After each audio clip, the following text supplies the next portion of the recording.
Hello and welcome back to the True Crime Comedy Podcast, Murderess Podcast. I'm gonna get this thing right at least once, Jay. Are we resetting again? No, we're not resetting. We're going with it. All right, from the top. Here we go. Oh my God, what is wrong with you? What's wrong with me? Oh my God. Hello and welcome back to the True Crime Comedy Podcast, Murderess Podcast. I'm your host. I am your host. Son of a bitch. I'm just trying to help you hold your hand. I'm your host, Sidney Smith, with my co-host, Jamie Kamayer. What up, Jay? How are you? What? We're not going back on that. We're going with that. We're going with that. Thank you guys for joining us again for another episode.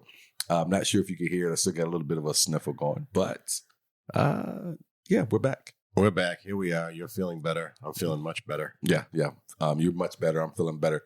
I actually did some shows last week, so those that I felt well enough to go out and do that. So so you had a little super spreader event. What'd you say? There were 500 people at the show? Do not start saying shit like that. Do not start saying shit like that. He did the show with a mask on. Do not start saying shit like that. I do want to thank everybody who came out to the show and came up with kind words and who said they were going to start listening to us. Hopefully you are listening to this right now. So shout out to you. Much appreciation to you for coming out to the show and laughing with us and laughing at my shit. And now listening to my podcast that I do with my buddy, Jamie Kamayer. Yeah, but now they're going to listen. What? Did you say they don't listen? I said, but now, and who are now listening now. Oh, well, we'll see about that. They could have been yesing you. Could have been. You can reach us at murderouspodcast@gmail. Is that what it is? No, it's not. And give us some bits from the show to let us know that you're not pulling our chain. First of all, it is not just go to murderouspodcast.com and you can shoot. It's almost like you haven't been a part of this podcast since it was started. I can't wrap my head around the technical stuff. Like email and websites. www. Hey, want to ask you guys out there who are listening to us for a long time, if you've not had a chance, please drop us a review. We would be so grateful for that. Hey man, don't be telling people at a super spreader event.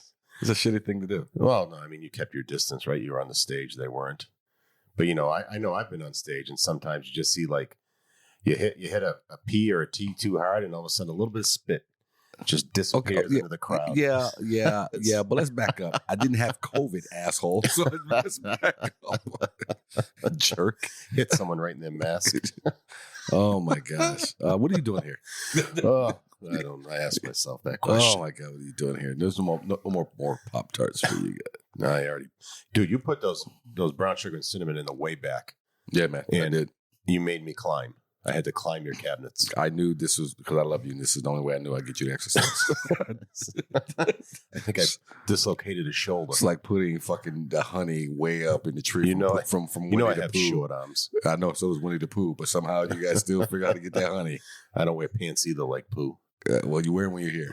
So again, spreading misinformation on this podcast. People, I do not have COVID, and second, Jamie does wear pants when he comes to my house. So. Let's get all those disclaimers out of the way. Right. People are picturing what's the hell's going on around here at this podcast. You could just be a carrier.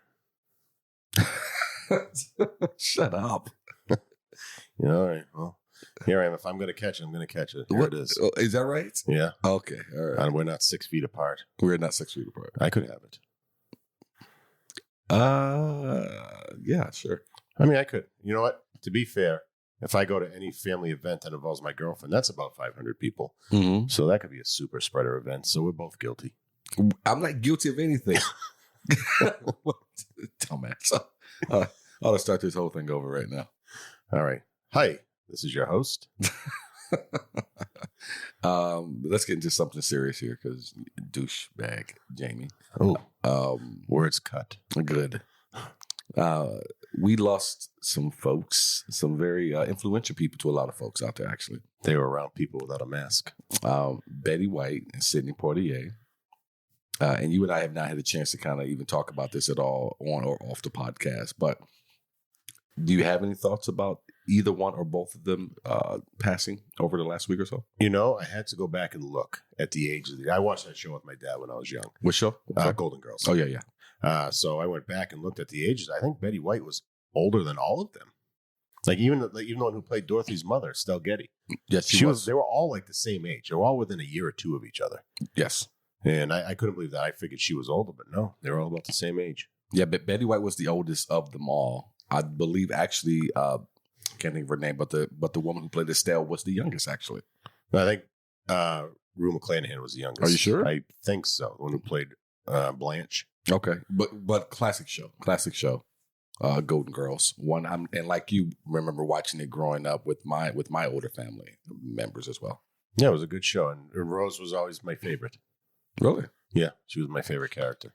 Is there anything else that kind of jumps out to you at all about either one of them, or just about Betty White? Well, Betty White had that classic line in Lake Placid, where the man says to her, I think it was a detective, "Are you sure you didn't feed your husband to that alligator?"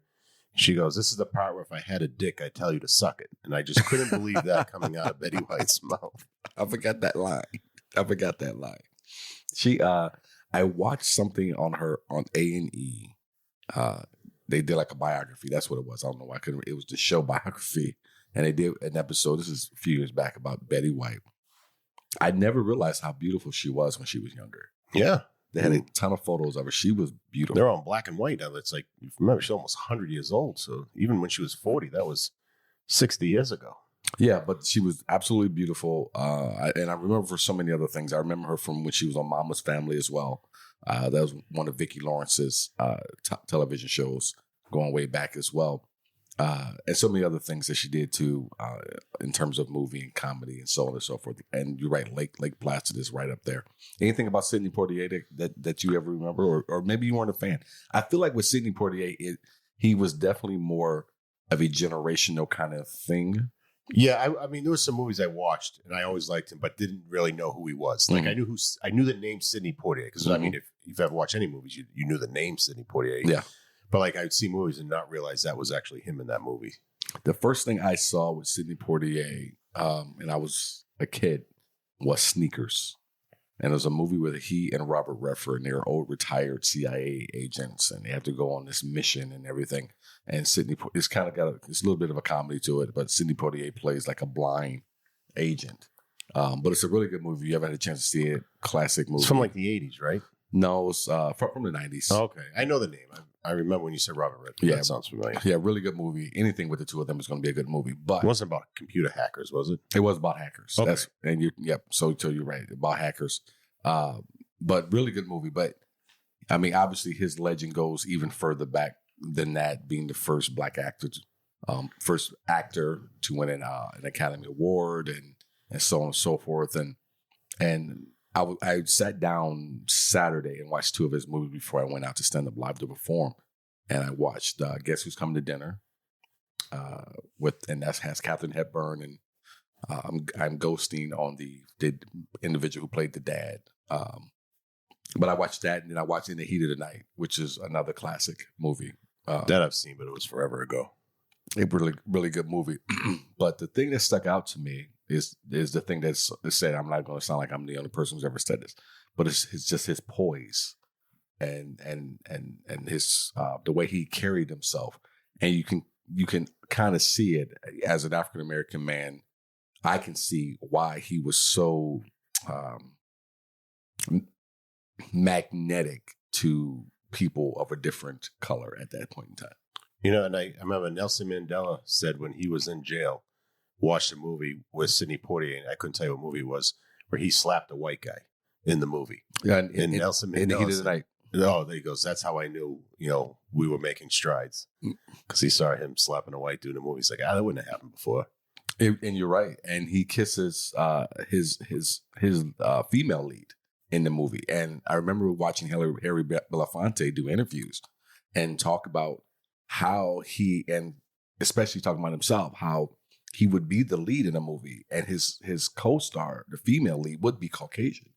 But there's supposed to be a love interest between the two of them, but they weren't allowed to touch and they weren't allowed to kiss. So they would have to find these different creative ways. I remember Harry Belafonte saying once that there was a coconut that they were supposed to drink out of.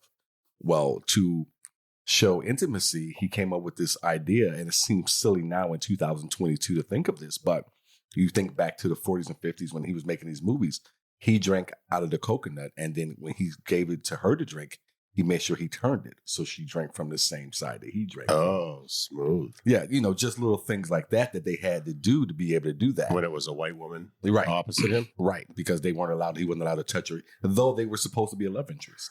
But he could demand like she had a big booty, right? Why would he demand that? Why would he demand that? Well, you know how they say about brothers and big booties. What did they say? They like them. Oh, the brothers and big booties? I see a lot of white dudes walking around with some chicks with some asses. Who doesn't like a booty? Right. So I don't know how brothers got this just hung on them. I'm just going with the juvenile stereotypes. Well, I see what you did there. But you're gonna make me talk through it too. Yeah, I did. But Sidney Poitier, watching him in the films, just kind of reminded me, or kind of showed me, because when I posted it on social media, there were friends of mine that either hit me up via text or on the post. Hey, that was my mom's favorite. That was my mom's. My mom He was a lot him. of people's favorite.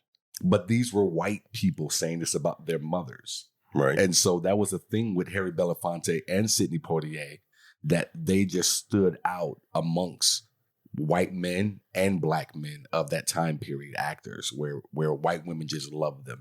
And watching Sidney Poitier in the heat of the night, and watching him in Guess Who's Coming to Dinner, and anything else you want to watch him in, you can see with the way he's just to watch him and listen to him, you can't find a flaw. Right. I mean, you know better than I do, but from the movies I've seen, he was excellent in. But it stood out to me, and I know you can't quite get it, but I'm sharing it with you anyway. It's the thing that you want to be as a black man in this country, if you want to see yourself sometime to able to succeed in things outside of the arena they think you're supposed to be in. If that makes sense to you. If you get none whatsoever, but I'm going to nod my head because I know you're having a moment. I'm not having a moment of sharing with you something, asshole. I'm trying, man. I'm trying. You're not trying at all. You went to big booties and black guys. Use littler words. Littler words. All right. Well, that's what I get for trying to share with you, I guess. But yes. And then, they say these things come in three. We're like, oh, God, I hope not. And then, boom, Bob Saget. Down goes Bob Saget. Yeah. That was a rough segue, but yeah, then boom, it goes down. Bob Saget. 65, man. They were in their 90s. She was almost 100. We lost him at 65. And that takes me to another point I was going to make about Betty White and Sidney Poitier, and can be made about Bob Saget as well, though he died 30 years younger than the two of them, approximately. None of the three cheated themselves out of life, though. Yeah, no, Bob Saget the thing that made him so popular was like, yes, he was on Full House as the wholesome Danny Tanner, and then goes on stage and was anything but wholesome. And I think it showed when he started getting big at comedy, like post Full House, it was like, wow, wasn't expecting that. And it got a lot of people talking. Whether they liked it or not, people were talking about him, and that's always important. Yeah, because people would show up to see him perform, obviously, and they thought they were getting Danny Tanner from Full House, and like, holy shit, this is not Danny Tanner. He's using 4-letter words you never heard of. I brought my mom to the show. That type of thing. Thought we might see the twin babies. No. But again, he still accomplished so much in his 65 years. Yeah, he did. I mean, more than most. All three of them. They did not cheat. And that's the one thing that I look back on excuse me, I'm sorry to be choppy here. When I look back on the lives of these three people, the careers of these three people, there's so many of us that are just out here walking in a daze, and you're not accomplishing anything. And when you leave this earth, and I'm not saying you have to be an actor or you have to be a comedian or you have to be a star, but what are you doing with yourself every day to leave some type of impact, some type of history, to let people know that you are here after you're gone? Absolutely nothing. Well, I'm just coasting by. I was not talking to you specifically, but you were in the back of my mind. Try to leave my kid a little inheritance. That's my goal. Well, but that's something. That is something. I mean, you work hard and whatnot. Speaking about you specifically, so I wasn't before, but yeah, we're going to talk about you specifically because you want to make everything about you, Jamie. Oh, I'm a narcissist. It's a comedian. Yes, absolutely, absolutely. You want to do something in terms of work hard, put some money away, leave that for your son, and whatnot, and so on and so forth. But anyway, these three people, they just left, and you're like, man, they did not let life cheat them at all. No, they got every squeeze out of that lemon. And Bob Saget was the thing they don't know about. He raised tons of money for different foundations and stuff. He was a big giver. Yeah, his sister, I can't think of the disease that she passed away from, but his sister had passed away at a young age, and he did a fundraising comedy show every year for her for that. Yeah, that's a big deal. He didn't have to do that, but he did. No, and I don't want to speak on it right now because I cannot think of the damn disease, let alone the show. But you are absolutely right. He was a huge giver. I used to listen to him on quite a few podcasts as well. Great guy, and it seemed so well loved. And Jimmy Kimmel shed some more tears on his show talking about him. Yeah, well, he was on that show a few times, right? Yeah, he probably knew him well. I do think though that when I see people like this pass away, the one thing that does irk me, and I hope no one does this when I go, not because I don't want them not to do it, because I don't want to be loved. Everybody wants to be loved to a certain extent, but man, don't post a bunch of pictures of us together. All right, over after I'm gone, with your sad words. Just maybe call my wife and display that display that feeling that way. Let's do it now in lieu of flowers. And Sidney's passing, because let's face it, you're going to outlive me, so I won't be there to help write this. In lieu of flowers, please send all your donations to the Boys and Girls Club. Doug? To the Shelters of America. For dogs. Oh, for dogs. We're going to give to the dogs. All right. In lieu of flowers, send donations to dogs at the shelters. So you pick the shelter. So say this is from Sidney. I think you just gave me a title for my next screenplay, though. Oh boy! But all right, I knew I'd bring something to the table. Let's do it. Let's do it for you. All right. So in lieu of flowers for Jamie, though he's right, I will be here. You can really help write mine then. To see him go. Send all donations for Pop-Tarts. Give them to the shelters, the kids. Send brown sugar and cinnamon Pop-Tarts to shelters. No, I see you with a Pop-Tart. I tried to take one out of your hand and you almost bit me. So no, Jamie would not want us to give these Pop-Tarts to anyone. We are going to take all the Pop-Tarts that are donated. Line my coffin. And we're going to put them in the coffin with you. Like a double-breasted suit with just the Pop-Tarts sticking out of it. Wait, what do they call little Pop-Tart bites? We'll take like two Pop-Tart bites and put one on each of your eyes. It's like the old Irish thing when they send them off with pennies, but instead we'll do. So there's a Pop-Tart cereal. Have you ever had it? No. So it's just little Pop-Tarts. So you get paid a Pop-Tart boatman. Oh, you're right. They get you off to wherever you got to go. You know what? That's very thoughtful of you, Sidney. Right, man. I appreciate it. Well, that's what you get for chopping up my Sidney. You're going to have to stand next to my coffin and explain exactly what that is to most people. But you think I won't take a chance to do that? Wait a minute. It was his dying wish. This is what you get for trying to take away my serious tribute to Betty White and Sidney Poitier. What? There was no, it was lovely. You changed it and you started talking about black guys and big butts. Okay, so? Dork. Bob Saget. I did, when my wife told me I was walking through the house, she was on the couch reading social media, and I'm walking through the house. She said, "Did you know Bob Saget died?" And it shocked the shit out of me. That's what I hear about every death is Facebook. It shocked. Yeah, because the first thing is like, well, he's not that old. And every time you hear about somebody dying younger than they should, you're like, oh boy, when's my time?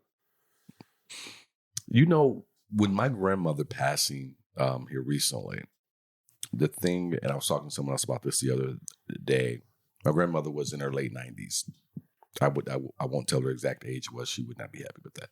But she won't mind. She would not be happy about it. But she was in her late 90s. And we live a long, and it was reminding me, we live a long time on my mother's side of the family. And, take, for instance, my great aunt, my grandmother's oldest sister, she lived well into her hundreds. And so I thought about it. I said, I got a lot of years left on this planet. Yeah, you could. My mother's family's like that. My father, not so much, but my mother's side, they got some years on them. So, I mean, sometimes I get a little nervous about, because, I don't share with the whole world, but I have some huge goals that I want to achieve. And sometimes I'm like, man, I don't know if I have enough time left. I'm like, oh, wait a minute. Morgan Freeman got in his first movie at like 46 or something. Right. 48, Well, I mean, but that's his story, and Tim Allen has a similar story, and Rodney Dangerfield has a similar story. That's not an everyday thing that you make it later in life like that. But it could happen. No, I'm not saying it can't happen, but I just felt better about my list of goals, because I said, man, I got a lot of years left. So I got a lot of time still. That's all. And you had a grandparent at your age. To have a grandparent is pretty good. I mean, my last one went, I don't know, 5, 6, 7 years ago, something like that. Right. And yeah, probably 7 or 8 years ago, I lost my last grandparent. Okay. But I mean, that's still pretty good. That is pretty good. In my late 30s. You're in your late 40s, so I mean that's. I am not in my late 40s. God. If we're rounding up,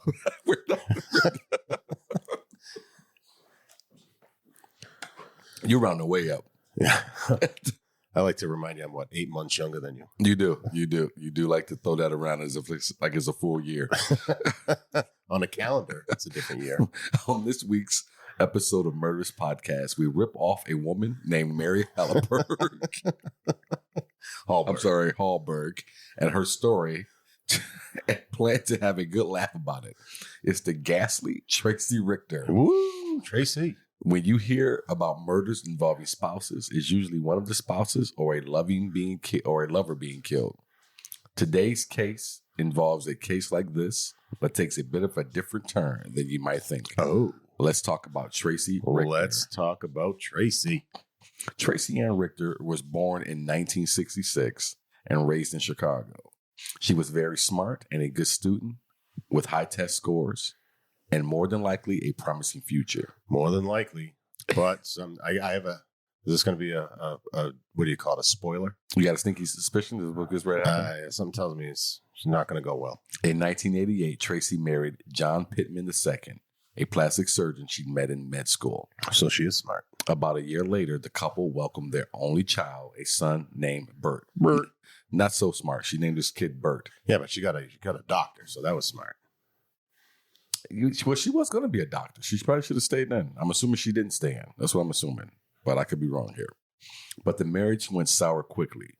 John would later claim that Tracey initially seemed to be interested in all the same things he was, but later on, she seemed unusually enthusiastic about them.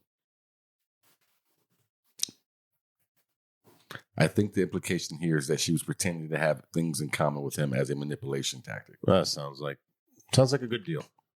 John, a huge animal lover, claimed Tracey said she loved animals as well, but later neglected and even threatened his pets. Look, man. Look, John. You got to be a smart guy, all right? You went to med school. You're a plastic surgeon. No one told you that women are going to pretend that they're into what you're into. Yeah, no. But come on. Your pets. Girls don't like pets. What's that? Girls don't like pets. They only pretend to. Well, I mean, some women like pets. Nah, none.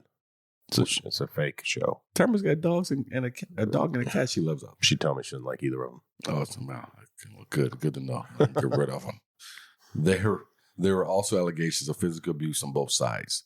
John eventually hired a private investigator who gave him photographic evidence that Tracey was having numerous affairs. Not one old affair. She throwing that pussy. How's Bert going to take this? Bert. John also suspects Tracey of stealing his parents' credit cards and racking up tens of thousands of dollars worth of charges on them. She adamantly denied this when confronted, and no charges were ever filed. Do they have a couple of black cards, like tens of thousands of credit cards? Jesus. I'm over here with my $1,500 limit. Pretty excited about it. You that guy? I'm that guy. You I don't use it, but I keep it there just so I can say I have credit card. You got that letter framed up? It's hanging in the bedroom. Nobody touch it. It's never been swiped. No, it's been swiped. Tracey, I doubt that you've ever swiped that credit card. You saying I'm cheap? I should have fucking am. I've never seen you bring any Pop-Tarts here, but I've seen you eat a lot of them. My girlfriend does this like symbol. You hold up your elbow, and I guess to the Mexicans it means you're cheap. Kudo, or I don't know, I'm saying it wrong. Kudo, something. Oh, over here in America, we just look at you. You're a cheap son of a bitch. That's basically what she's doing. But they actually have a symbol for it. You are cheap. I am. I'm frugal. No. Thrifty? No, I'm frugal. I'm not thrifty because you'll never see me dressed in clothes from the thrift mart. Well, you don't have to be. That doesn't necessarily make you thrifty. Yeah, that's exactly what that means. But I am frugal. You son of a bitch are cheap. I am downright cheap. Thank you. Paying alimony will make you do that. Don't even do that. Don't even try it. We're not gonna get into that part of your finances, but don't even try. No, it's over. I'm done. Okay, there it is. So, what's your reason now for being cheap? And what was your reason before for being cheap? It's just ingrained in now. No. You were cheap when you were married. I've been rewired. Tracey and John divorced after just 4 years of marriage. During the divorce proceedings, Tracey alleged that John had sexually abused their son, Bert. John denied this, and when the divorce was finalized in 1996, a judge ruled that there was no evidence of it. I think whenever you do something like that, you should automatically lose your part of the custody of that kid. Yeah, absolutely. I mean, you better have some proof. I get she's clearly, she has an issue here. She's using her kid as leverage, it seems.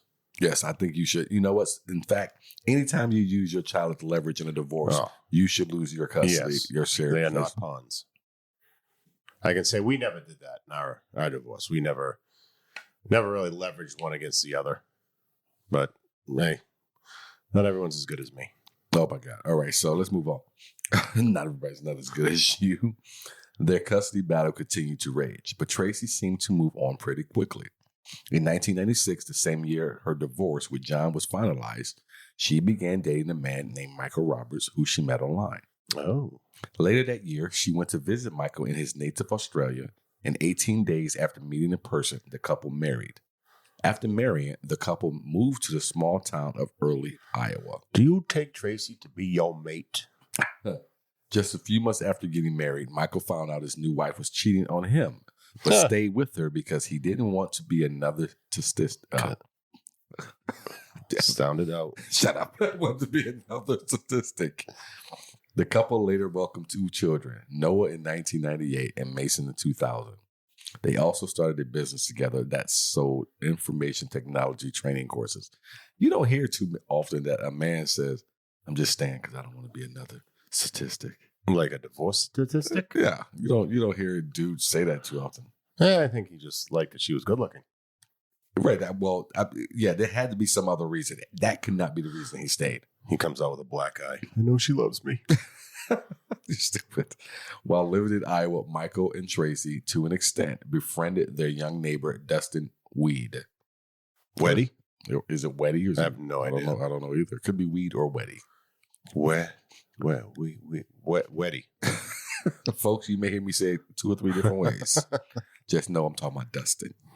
Dustin has been described as shy and having few friends, never having been invited to birthday parties or sleepovers as a child. That's literally the saddest part of this story. I don't care who dies. Oh, man. That right there is sad. That is the funniest thing.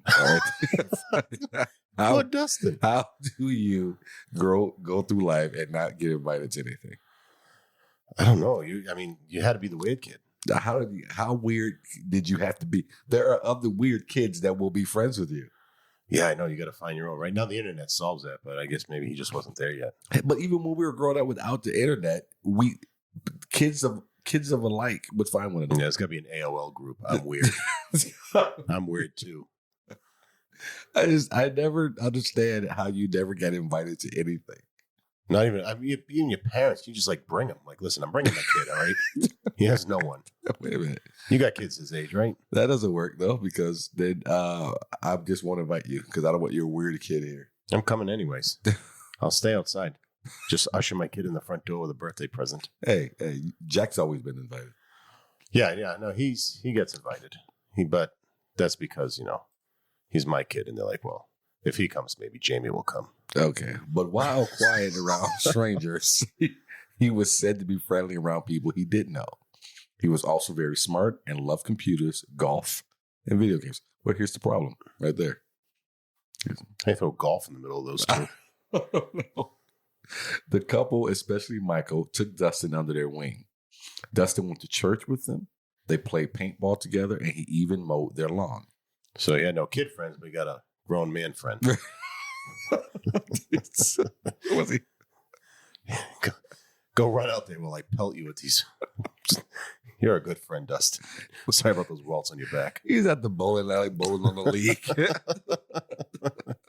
You're just here to get us beer.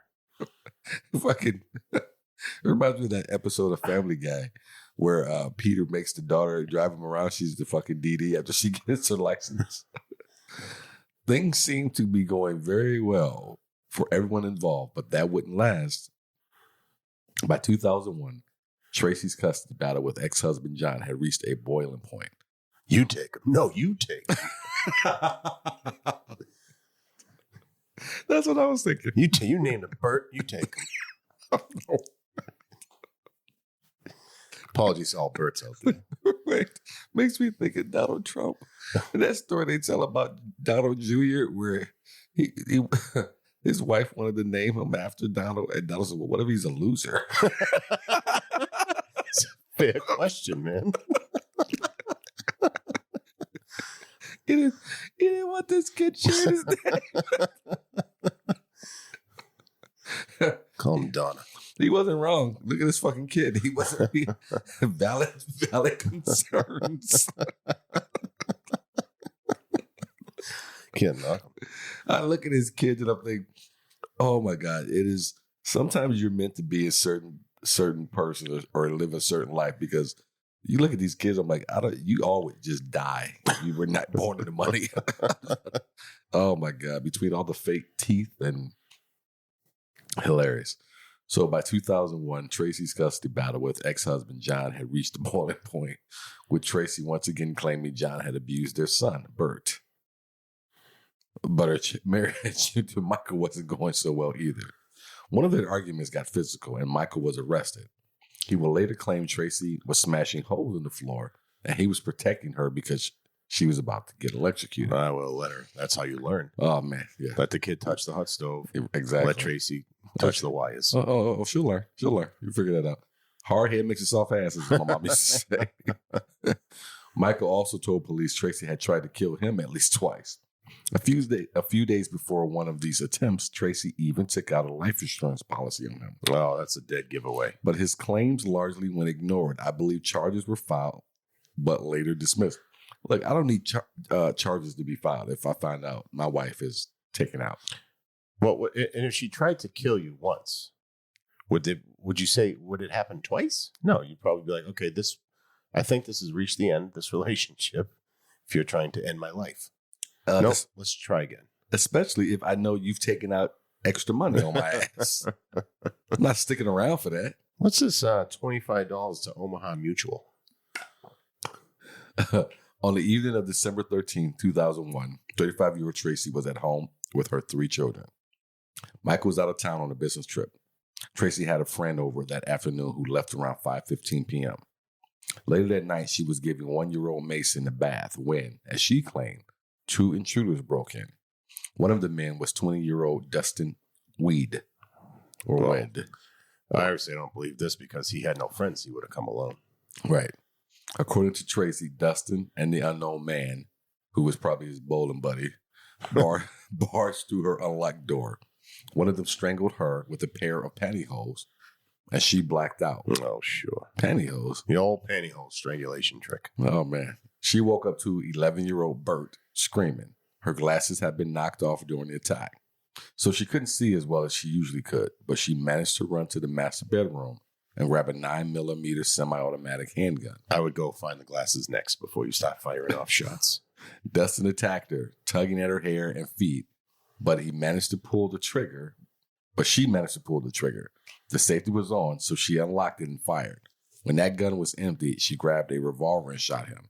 That's when he fell to the floor, unmoving. The second unidentified man ran away, and Bert called 911. Well, good job, Bert. A couple who lived in the Richter's neighborhood were both EMTs, and their pages went off at some point after the attack. By the time they arrived at the robber's house, sheriff's deputies were already there. When the EMTs saw Dustin's body, they knew he was past the point of saving.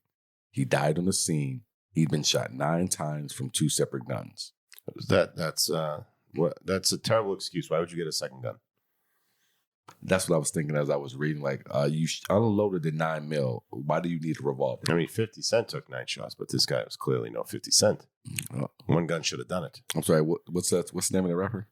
50 Cent. Say it again one more time for the folks in the back. Why am I not saying it right? Let's go ahead. Just I like the way you just 50 Cent. Curtis Jackson. After the attack, Tracey and her children were taken to the hospital. Tracey had a bruised neck, which to the hospital staff seemed consistent with strangulation. She also had wounds on her hands that appeared to be from fighting off attackers.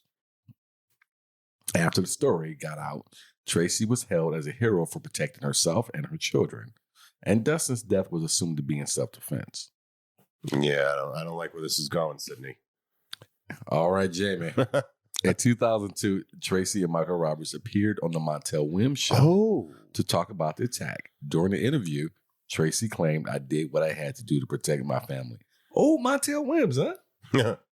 Remember that show? I do. I remember the first time. Had you ever heard of Montel Williams before he got the show? No. I had. But I knew the show well. Montel Williams came and gave a motivational speech at my high school. Did he really? When I was like a freshman. What was he doing at that time? What was he known for? Well, he was ex-military at the time. Only thing, I'm a kid. I didn't know him as a motivational speaker. They didn't introduce him as just, hey, here's a guy. Well, he'd been in the military before. He used to be a Marine. Okay. I don't remember what the whole intro was. When you used to go to those things, you're sitting in the gymnasium or the auditorium. You're just looking to try to hit on whatever cute girls close by. So, but that was the first time I ever seen him. Before I ever saw him on the talk show. I tried to hit on girls in high school. I fell on my face. You're 10 out of 10 times. Yeah, you were like Dustin here. Didn't get invited to any parties? No, I went to some parties. A few here and there, I was the class clown. Why'd you fall on your face? Were you serious? You fell on your face hitting on the girls in high school? Oh, God. I had zero game. Zero game. Well, maybe my standards were just way too high. So probably with some nice middle-of-the-road girl that was in love with you and you just couldn't see her? Girls in the early to mid-'90s didn't like the red hair. They still don't. They still don't, but hey. Oh, well, I was going to say. You find it now it's going gray, so...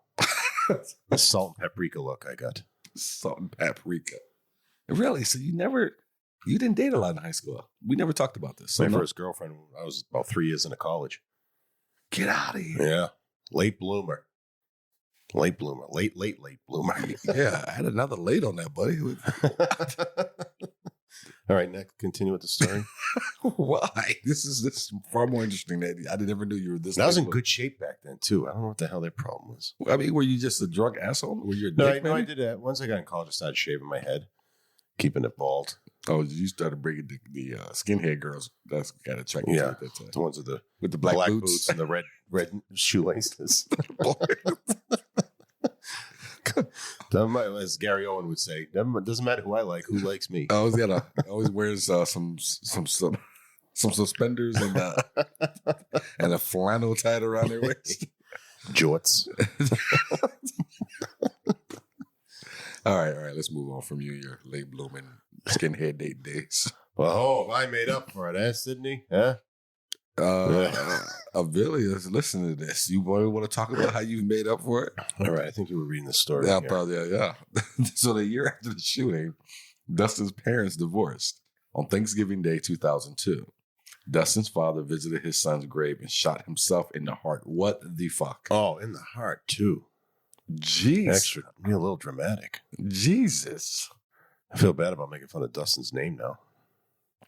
After her ex-husband's death, Dustin's mother, Mona, filed a wrongful death lawsuit against the Richters, blaming them for Dustin's death. Her lawyer found inconsistencies in Tracey's story.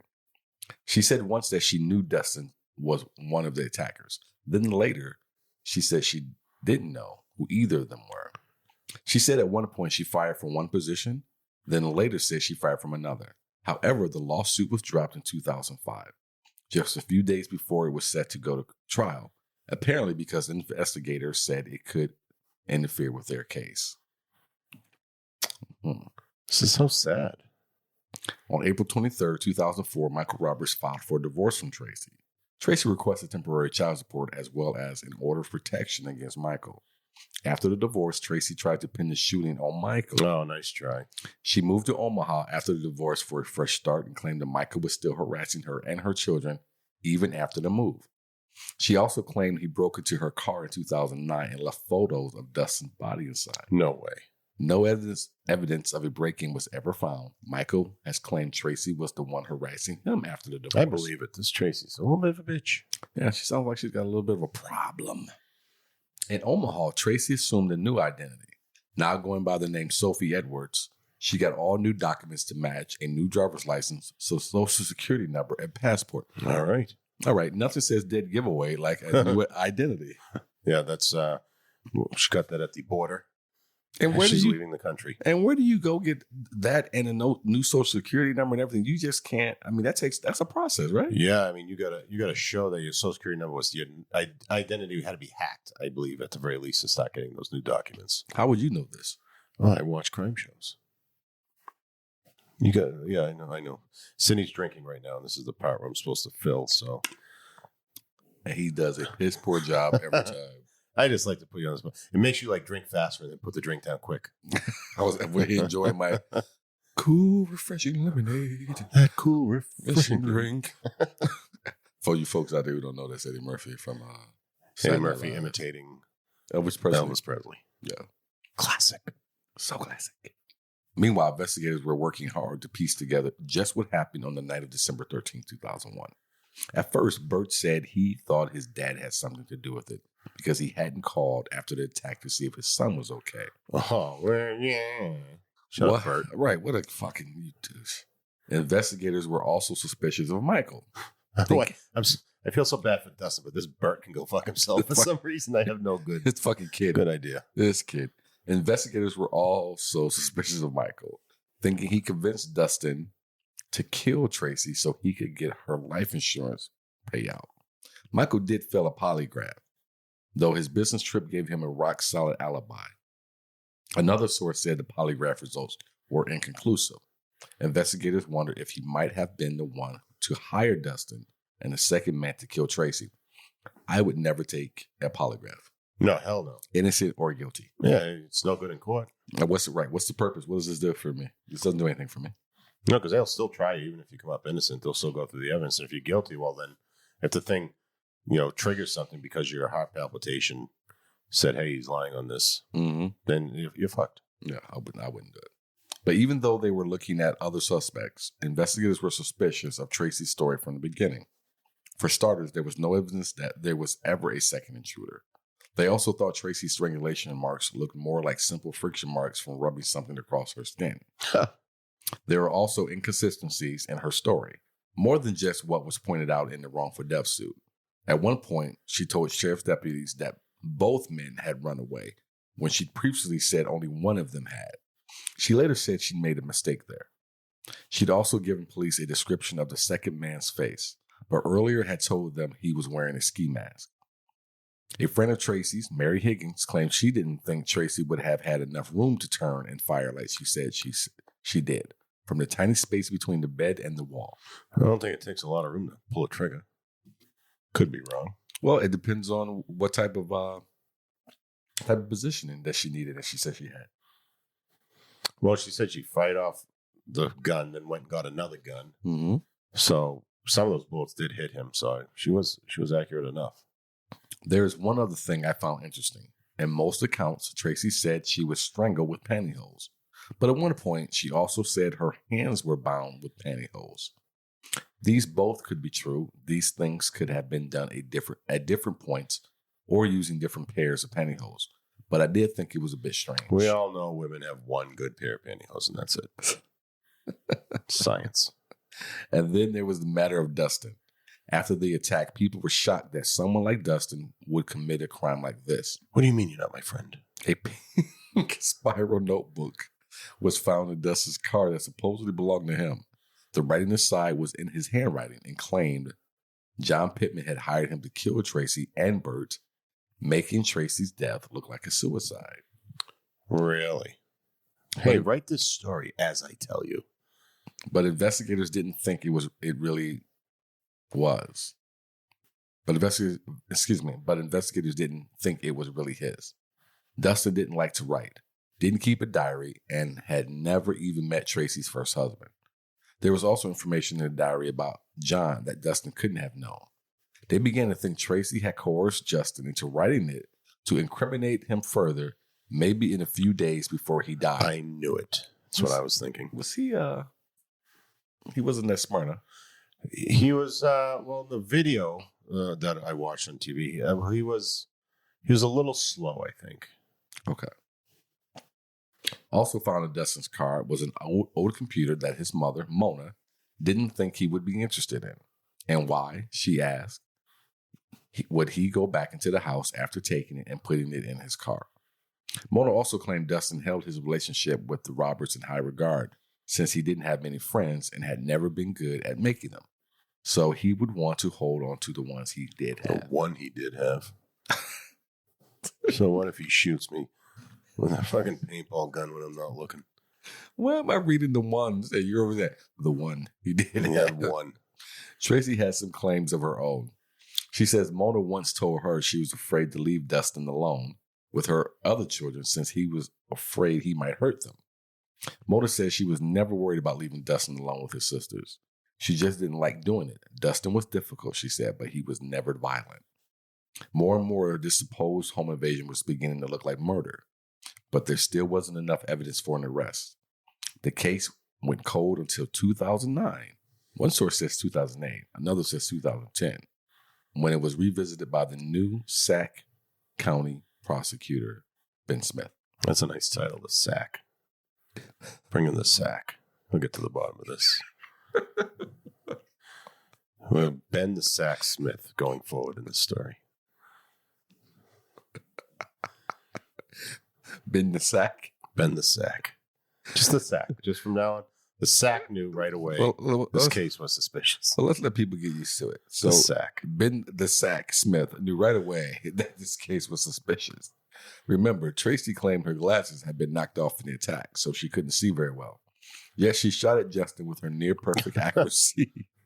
The Sac theorized that Tracey wanted to kill Dustin to implicate her ex-husband, John, in her attempted murder and gain the upper hand in their custody battle. Yeah, that would definitely give you an upper hand if the other one's a killer.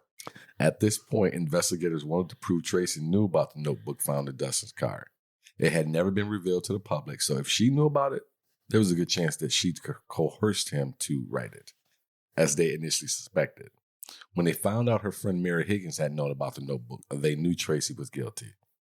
In 2011, 45-year-old Tracey Richter was arrested at a mall in Omaha and charged with first-degree murder. She faced life in prison. She was extradited back to Iowa to stand trial. After her arrest, Michael, who was remarried and living in California, got custody of the two children they had together. Interestingly, even John Pittman was shocked at his ex-wife's arrest. He just assumed it was a home invasion and Dustin had been shot in self-defense. Her trial began in October of that year. The prosecution claimed Dustin was killed in an attempt to frame both he and John Pittman for Tracey's attempted murder so she could gain the upper hand in her custody battle with John. An expert witness testified that the last 3 shots fired through Dustin's head were fired when he was already face down on the ground. It's pretty accurate without glasses. Huh? It's like they've never seen an episode of Murder, She Wrote or Law and Order or anything. Seriously, they're going to stick holes inside of wherever, and get the angle where the shots came from.